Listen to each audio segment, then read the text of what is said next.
அட்டகாசமான அபார்ட்மெண்ட்ஸ் நம்ம அம்பத்தூர்ல அம்பத்தூர் ரயில் நிலையத்திலிருந்து 5 minute drive லக்ஸரி 2 BHK மற்றும் 3 BHK அபார்ட்மெண்ட்ஸ்.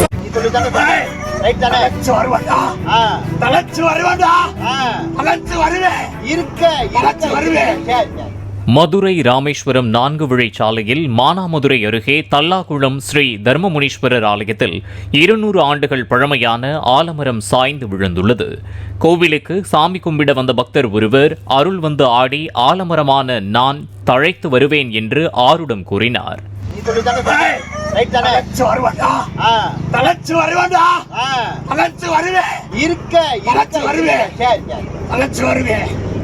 நான்கு வழிச்சாலை அமைக்கப்பட்ட போது கூட ஆலமரம் அகற்றப்படாமல் இருந்த நிலையில் தற்போது 2ஆக முறிந்து விழுந்துள்ளது பக்தர்களை வேதனைக்கு உள்ளாக்கியுள்ளது. அட்டகாசமான அபார்ட்மெண்ட்ஸ் நம்ம அம்பத்தூர்ல அம்பத்தூர் ரயில் நிலையத்திலிருந்து 5 minute drive லக்ஸரி 2 BHK மற்றும் 3 BHK அபார்ட்மெண்ட்ஸ். பிளே ஸ்டோர் மற்றும் ஆப் ஸ்டோரில் இருந்து பாலிமர் செயலியை QR கோடு மூலம் பதிவிறக்கம் செய்யுங்கள். செய்திகளை உடனுக்குடன் பெறுங்கள்.